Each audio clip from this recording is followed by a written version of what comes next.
Good morning. Today's topic of discussion is rheumatoid arthritis and its pathogenesis and the drugs used to treat such cases. So, rheumatoid arthritis is a chronic systemic inflammatory disease predominantly affecting joints and periarticular tissues. That means it includes synovial tissues. Of all the rheumatoid disorders, rheumatoid arthritis remains the most formidable disease and is capable of producing severe crippling deformities and functional disabilities. Current evidence also indicates that this disease is an autoimmune disease. So, autoantibodies to the Fc portion of the IgG antibody are produced by B lymphocyte in the blood and synovial tissues in 80% of rheumatoid arthritis patients.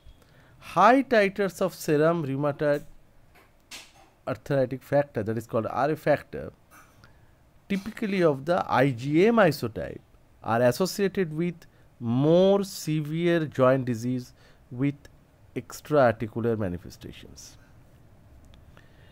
Many other important antibodies like ACPA, that is called citrullinated peptide, which seems to be more specific and a sensitive marker. 50 to 80% of these patients have rheumatoid factor and ACPA, that means citrullinated peptide, which is more specific, and rest of the people they don't have this. So, those people are used to be termed as rheumatoid factor negative rheumatoid arthritis. And clinical diagnosis is confirmed by estimating ESR, autoantibody and radiographs.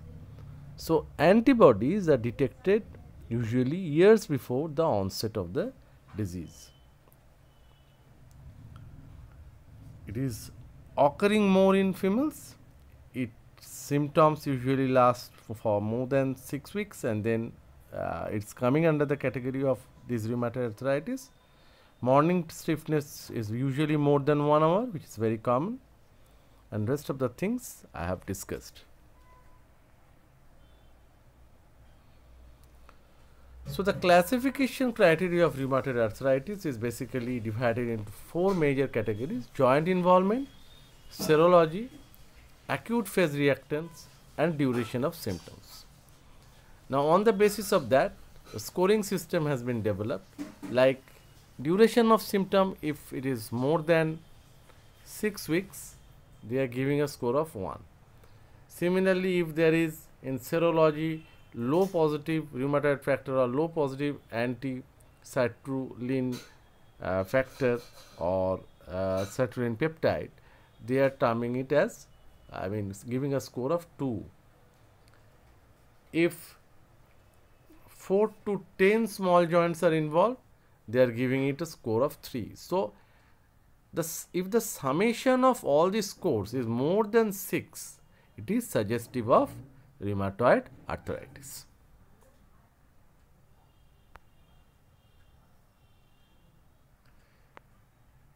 You can see the changes occurring in the small joints, which are happening in case of probably a person suffering from rheumatoid arthritis for quite a bit of long duration. So, what are the other things which are being noticed? We can see the cervical myopathy. We may notice there's the anemia of chronic disease. We can see that the ocular manifestations, which includes the keratoconjunctivitis, sicca, episcleritis, scleritis. The oral problems are xerostomia. The pulmonary problems are like pleural effusions. The cardiac manifestations like pericarditis, ischemic heart disease can be associated with this. The problems of membranous nephropathy, secondary amyloidosis may be involving kidney. The osteoporosis may be associated with rheumatoid arthritis. It may be associated with hypoandrogenism, and the skin manifestations are rheumatoid nodules, the purpura, pyoderma gangrenosum.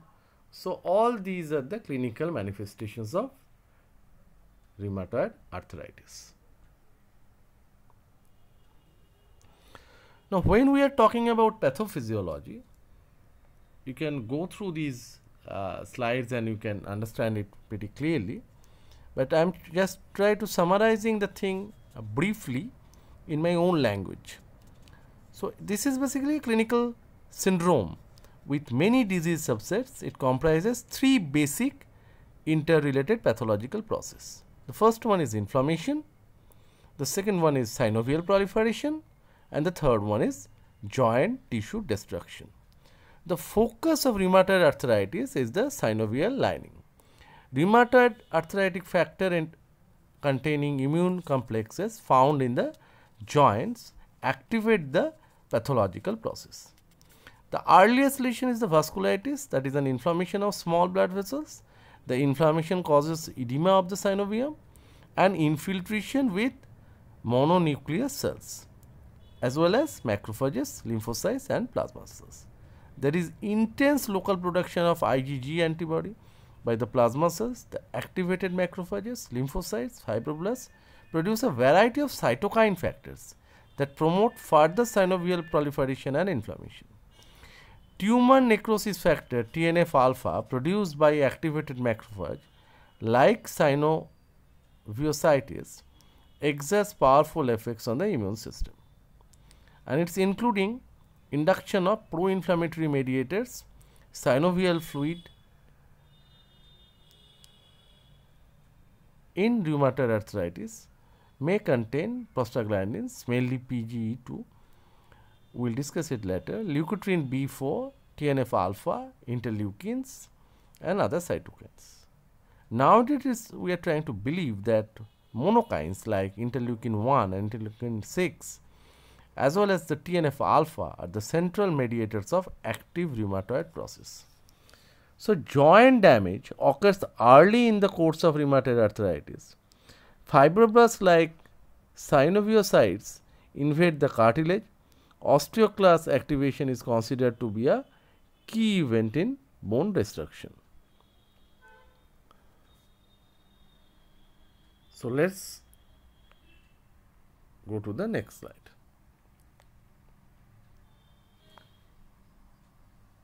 Here you will see the environmental factors playing a role, the epigenetic modifications, there will be the susceptibility genes which are all responsible for causing this.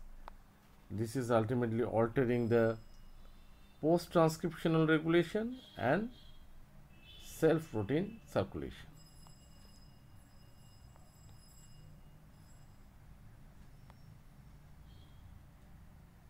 And ultimately this will lead to loss of interface, and there is secondary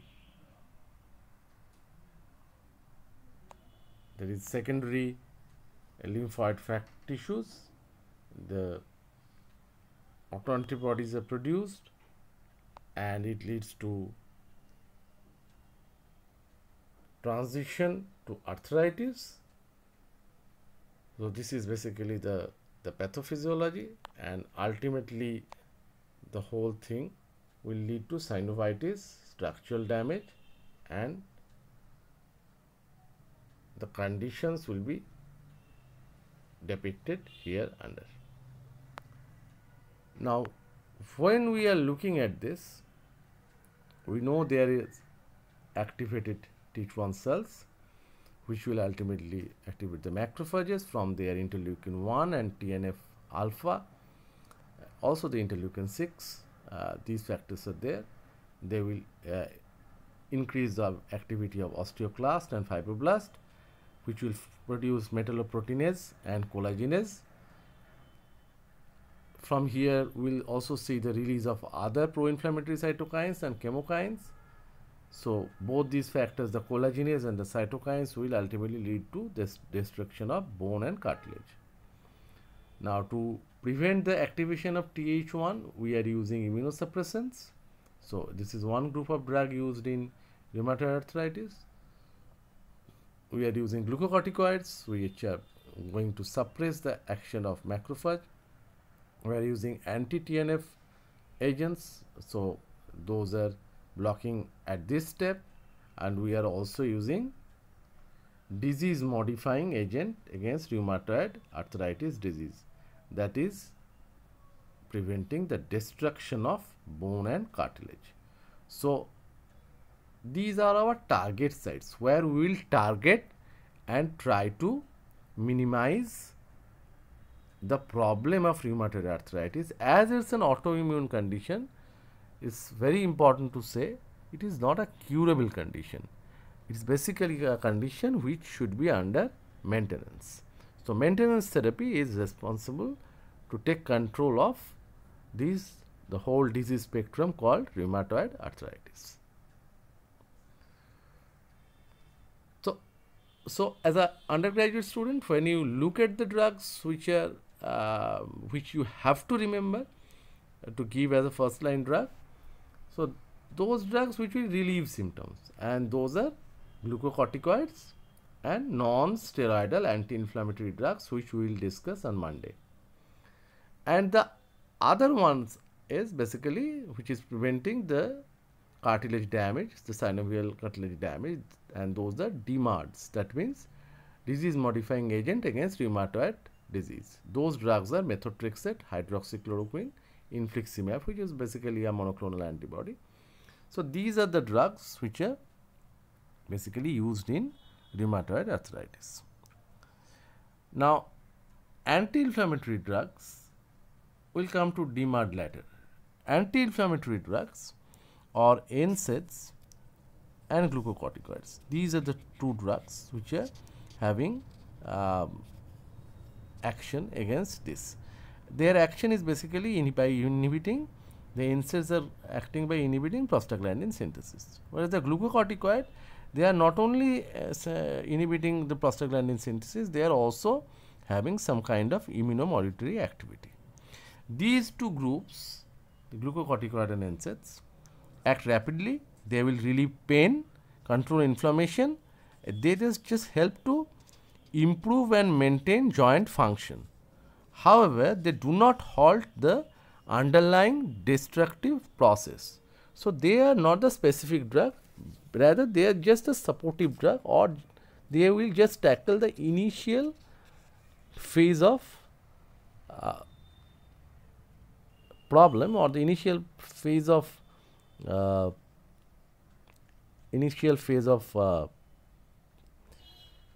some kind of trouble the patient is having, and these will give just a relief to those symptoms. Whereas the specific drugs are basically the disease modifying anti-rheumatic drugs, and those drugs being nomenclature, being given here under the methotrexate, the first one, then the hydroxychloroquine, then there comes sulfasalazine, which is not written here, and infliximab. Hydroxychloroquine was also used during COVID-19 infection as a drug as well as a prophylactic drug in 2020, but now it's not used that much, because that much of activity against COVID-19 is not been seen with hydroxychloroquine. Now, these drugs, disease modifying agents or DMARDs, they have no analgesic or immediate anti-inflammatory effect. They begin to act after 6 to 12 weeks. They remain in the body for a long time, probably modulate immune function. They arrest the basic destructive process in the joints and modify probably the course of the disease. So, they may induce remission. Then comes the biological agents. Now, biological agents are of various types. One is being mentioned, infliximab, which is a monoclonal antibody, TNF alpha blocker. Beside this, there is adalimumab, and there is etanercept. So, all these drugs are there. You see the TNF alpha inhibitors, infliximab, etanercept, adalimumab, golimumab. Then comes the co-stimulation inhibitors. It is the abatacept. There is one IL-1 receptor antagonist that is known as anakinra, and there is another drug which is using, even in case of these rheumatoid arthritis, the anti-B lymphocyte antibody, that is rituximab. There is tyrosine kinase inhibitor that is called tofacitinib.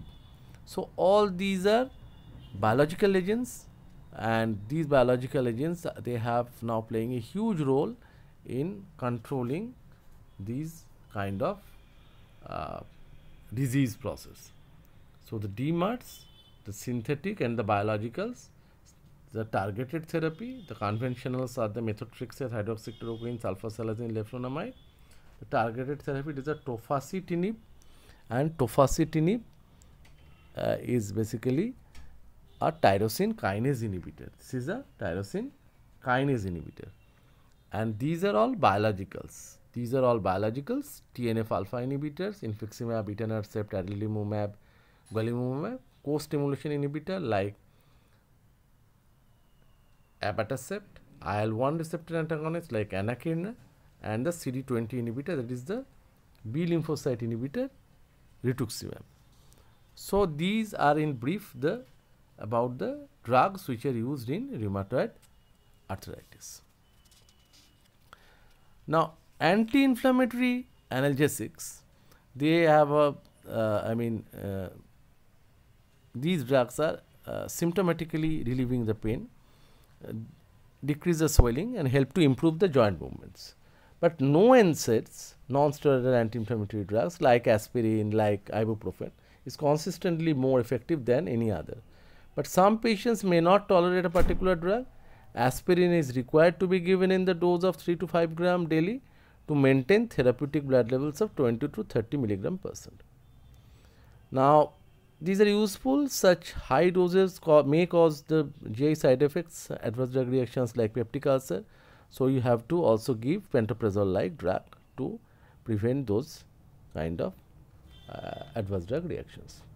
Whereas the glucocorticoid, which I mentioned in the previous slide, have a more potent anti-inflammatory action in comparison to NSAIDs. Given orally, they produce dramatic symptomatic relief which lasts as long as they are used. They act by inhibiting the synthesis and by suppressing the actions of inflammatory mediators. Prednisolone is started. They are never used as a monotherapy, and low doses of prednisolone that do not affect the clinical inflammation may have a joint protective effect that can be combined with any one of these DMARDs. So glucocorticoid can be combined with DMARDs. Larger dose are required to control severe symptomatic manifestations of rheumatoid arthritis such as pericarditis and vasculitis. If there is organ involvement, then probably in few of the organ involvements you have to give corticosteroids. The newest synthetic supersteroids do not offer any advantage over the prednisolones. That means the prednisolone will give the same risk benefit ratio as the beta steroids which are being invented later on. The previous one which was used as DMARD is a gold salt, that was known as sodium orothiomalate, but this is not used nowadays because of its different adverse drug reactions like nephropathy, oral ulceration, bone marrow depletion, and all these things. Now, the hydroxychloroquine and chloroquine, these are the anti-malarial drug basically, and taken up by macrophages and lymphocytes. They inhibit the phagocytosis. They decrease T cell activation. They reduce inflammatory cytokines, that is TNF alpha, and they produce moderate benefit in active rheumatoid arthritis and systemic rheumatoid disease. Chloroquine phosphate can be given at a dose of 250 mg daily. The improvement is slow, and prolonged treatment is probably necessary for full benefit. After getting good relief around, the frequency of dose can be reduced to once a week, but it is depending on the clinician, the way the clinician wants to modulate the dose of the drug. As the disease may recur on stopping the drug, so the drug usually have to be continued, though the dose can be reduced. The dose of hydroxychloroquine sulfate is usually 400 mg per day. The maintenance dose is around 200 to 400 mg. They are perhaps the best tolerated and relatively the safest DMARD available in the market, and that is, as I mentioned, hydroxychloroquine. That is the safest one. The methotrexate. The methotrexate is basically a folic acid antagonist. This drug is given intermittently, appears to be highly effective, acceptable long-term toxicity, cost-effective. The initial dose is around 5 to 7.5 mg orally, taken as a single dose once a week. In these small doses, methotrexate has anti-inflammatory action but no immunosuppressive or cytotoxic action. Its action is probably related to inhibition of this enzyme, that is AICAR, aminoimidazole carboxamide. Methotrexate is also an anti-cancer drug. They are probably acting in cancer by inhibiting dihydrofolate reductase, DHFR enzyme. That action is still there, in case of rheumatoid arthritis, but the primary action is the inhibition of aminoimidazole carboxamide transformylase and thymidylate synthetase enzyme, and therefore they are preventing neutrophil chemotaxis. The clinical response is usually seen in 4 to 8 weeks. If no response is seen even after 8 weeks of therapy, the dose may be increased by 2.5 mg every other week. With this drug, you have to give folic acid at a dose of 5 mg at least twice weekly to prevent megaloblastic anemia. Toxicity is usually dose related. It may cause liver toxicity, but that effect is very long term, probably 5 to 10 years required to start this kind of toxicity unless the liver is compromised. The methotrexate is teratogenic and it should not be used in pregnancy. Men should not take the drug for 3 months and for the lady for 1 menstrual cycle before a planned pregnancy.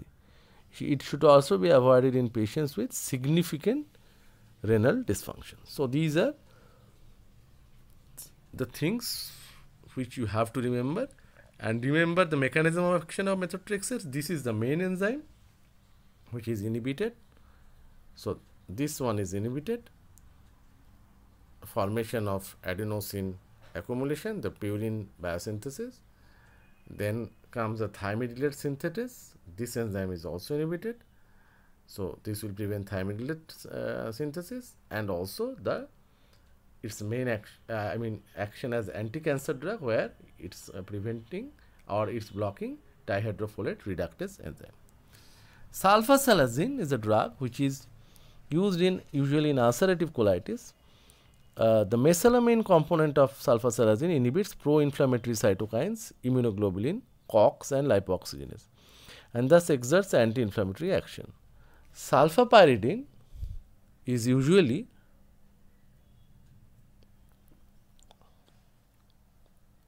absorbed more, reduces IL-8 synthesis and probably inhibit angiogenesis. It is useful and reasonably a safe drug in case of the treatment of rheumatoid arthritis. Next comes the leflunomide, hydroxychloroquine. I have already discussed the low toxicity and its reduced. Next comes the leflunomide. It inhibits the dihydroorotate dehydrogenase and pyrimidine synthesis in actively dividing cells, and the antibody production by beta cells may be depressed. So, the dose is usually 100 mg daily for 3 days. The drug is carcinogenic and teratogenic. It may cause different adverse drug reactions like anaphylaxis, Stevens-Johnson syndrome. So, it's better and is advisable for a man, for a woman to postpone conception when the person is taking this kind of medications. The azathioprine, which is basically an immunosuppressant, I have mentioned this name while discussing myasthenia gravis. It's an immunosuppressant drug. It is converted into 6-mercaptopurine and it selectively affect differentiation and function of T cells and natural killer cells. But it's used less commonly in comparison to the biological agents, because those are though costly, but they are very good agents against the prevention of bone destructions in rheumatoid arthritis. So these in brief the summary of the DMARDs, the hydroxychloroquine, the dose, its main side effects or adverse drug reactions. You have to go for a eye test because chance of retinal damage is there. It is sequestered in retina. It is related to general pharmacology, that is distribution, and then it is sequestered in both in liver and retina. So nausea, vomiting, these are the common adverse drug reactions. Sulfasalazine, the granulocytopenia is the most dangerous side effect, whereas in methotrexate, the megaloblastic anemia and hepatotoxicity, which usually occurs, as I said, 5 to 5 years after consuming the drug. The leflunomide, which is basically the most toxic drug out of these 4, and hepatotoxicity, myelosuppression is very common. It's a pregnancy category X drug.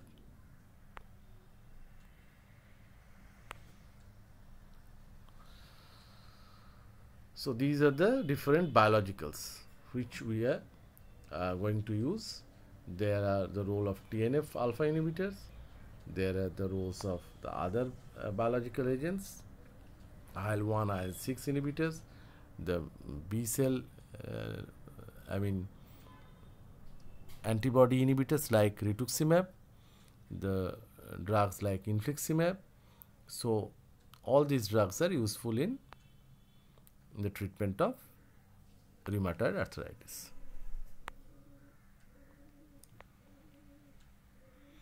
So in brief, infliximab used in rheumatoid arthritis, also in Behçet's disease, in psoriasis, in pustular psoriasis, ulcerative colitis, so mostly many of the autoimmune diseases. Usually it's administered via drip infusion, whereas the etanercept used in rheumatoid arthritis, polyjuvenile idiopathic arthritis, usually given via subcutaneous injection. Adalimumab is also given via subcutaneous injection, used in all these conditions. Golimumab is a specific drug for rheumatoid arthritis, but it's very costly. Subcutaneous injection is preferred. The certolizumab pegol is basically a rheumatoid arthritis and Crohn's disease specific drug. It is also given via subcutaneous route.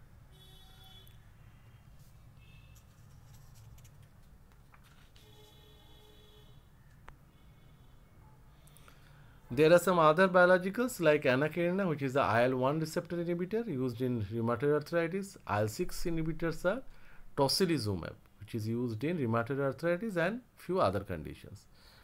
CD86 inhibitor is basically abatacept,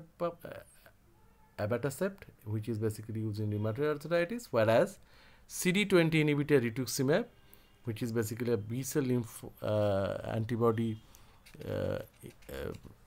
induced, is a anti-B lymphocyte antibody type of drug, which is used also in non-Hodgkin's lymphoma. So ultimately, how will you approach a case if a patient is having clinical diagnosis of rheumatoid arthritis, no contraindication for methotrexate? Start with that. Contraindication to methotrexate, you may start with sulfasalazine, leflunomide or hydroxychloroquine combined with short-term glucocorticoid. It is in the very early stage, phase 1. Improved within 3 months, therefore is going to be continued and dose modification or reduction can be done. If nothing has been controlled with the previous drugs, then the poor prognostic factors are present. You can add another DMARD or a JAK inhibitor. Where poor prognostic factors are absent, in that case, change to a second additional synthetic DMARD. So if the patient is on methotrexate, you can change it to leflunomide or sulfasalazine or hydroxychloroquine. In case of where the prognostic factors are poor, it is improved at 3 months and achieved target at 5 months. If it is happened, then continue, and dose reductions and all these things should have been done. If it is still not controlled, so you are reaching the phase 3, so change it to DMARD or the biologicals. Then you see improved within 3 months and achieve target within 5 months. If it is yes, then continue. If it is no, in case of giving these drugs, then you may have to think about giving some other biologicals. And if it is useful and going to be effective, then you can reduce the dose, you can even stop the biologicals, and you can go back to the DMARDs. So this is the way, the approach by which we are treating a case of rheumatoid arthritis. With that, I am concluding this session on the pathophysiology, the disease spectrum, and the drugs used in rheumatoid arthritis. Thank you so much.